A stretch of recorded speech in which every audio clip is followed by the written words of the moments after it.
You are listening to the Horse Radio Network, part of the Equine Network family. Hi, everyone. Debbie Loucks here to share more of Monty's concepts and wisdom about the trust and insight we can learn from horses and apply to our own lives. Welcome to this 11th chapter reading from Horse Sense for People by Monty Roberts. What were you doing in 2002? Monty's Horse Sense for People book was released in 2002, yet this chapter was written about an incident that occurred in 1999, 3 years before writing it. This incident still stood out in Monty's mind enough to highlight it as an admonition for each of us to consider where we stood on supporting violence, even as we denounce it. It's chilling how this chapter could have been written even today as we humans struggle with the presence of violence around us. The road to Columbine. What motivated the two boys responsible for the Columbine high school shootings, in which 13 people were killed? The answer to the problem certainly is not more police and metal detectors. Why should we be surprised that this or any similar occurrences have taken place? As a society, we have very carefully created an environment where children can kill and then kill themselves. Over the last 30 years, we have set out to foster certain traits which are key in forming the behavioral patterns of young people. We have, for instance, created a cable television network on which we have consciously supported many channels devoted to the 24-hour airing of movies. A quick survey of these channels on any given night reveals that most of them will be running movies in which dozens of people are being killed in scene after scene. The incredible effort that is expended to finding new and more exciting ways to commit violent acts is overwhelming. Most action movies confusingly encourage young people to applaud their hero for blowing up a building or mowing down a few thousand people, and boo the villain for doing virtually the same thing. Much of the credit for our species' survival as hunter-gatherers must go to our ability to stalk, kill, and devour. There was a time when our ability to reason and communicate meant less than our ability to dominate. We are having a hard time developing into a civilized society without the need for physical superiority. Many argue that our innate appetite for violence can be satisfied in a vicarious fashion, that those of us who buy tickets to professional wrestling, boxing, football, and other martial arts are answering that call. Then there's the matter of behavior. Another disturbing characteristic of many of the action films is to endow heroes with celebrity status and encourage young viewers to see as acceptable truly atrocious human behavior. It was appalling that Time magazine exposed the existence of the videotapes made by the two perpetrators of the Columbine atrocity and allowed them to be shown on national television. Was it surprising that those two boys named the most influential computer games as their role models?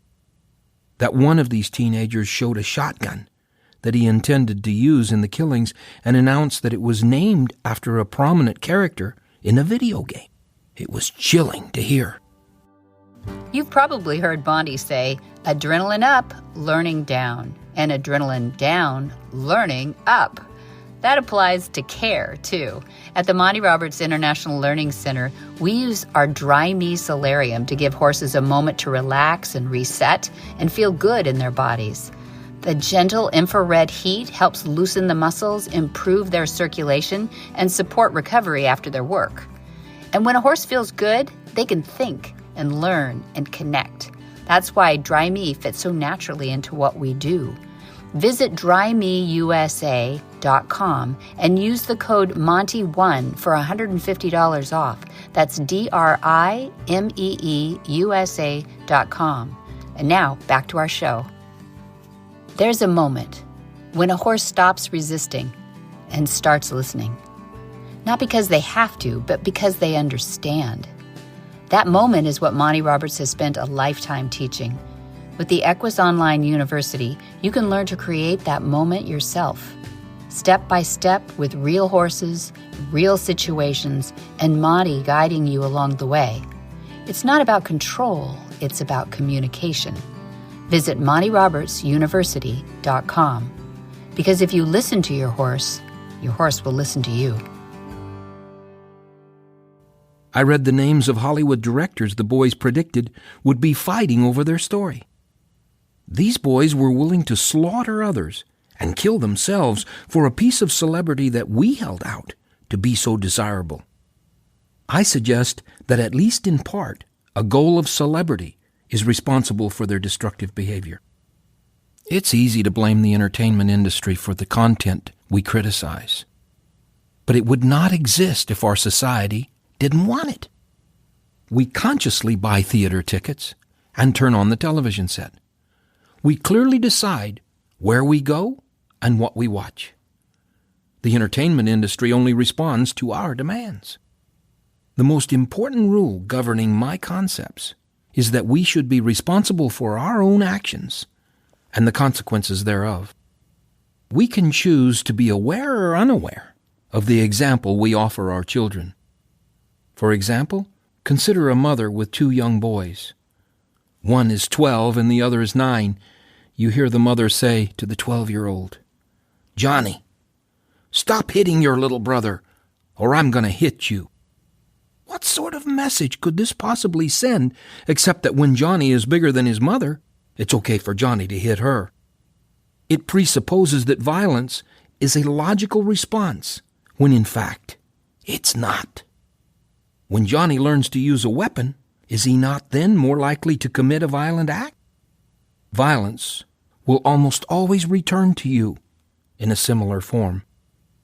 Within a few days after the Columbine school incident, certain people appeared on television saying that the motion picture industry was not at fault. Others said that the video games couldn't be blamed. There were those who eliminated any fault from the parents. There were those who exonerated the gun-producing industry. We all stood up to claim not guilty, yet we all are. Along with thousands of Americans of my generation, I was raised with a gun case filled with shotguns, rifles, and ammunition. I was taught from an early age that they were never to be pointed at another human being, in jest or otherwise. It is the attitude that we deal with dangerous instruments, and not the fact that they are dangerous instruments, that really matters. But I'm not saying that we should exonerate the gun-making industry from responsibility. In fact, we should, in my opinion, immediately remove all assault weapons from our society. It is clear that we've been ineffective in our attempts to reduce violence. The prison systems of the civilized world, in my opinion, are essentially wrong in their approach to correcting negative behavioral patterns. You should not incarcerate a young human being, tell him to mix with other lawbreakers for several years, and then put him back out in society expecting him to behave in an acceptable manner. How can a system like that work? Fear is the antecedent of violence. Ignorance is the antecedent of fear.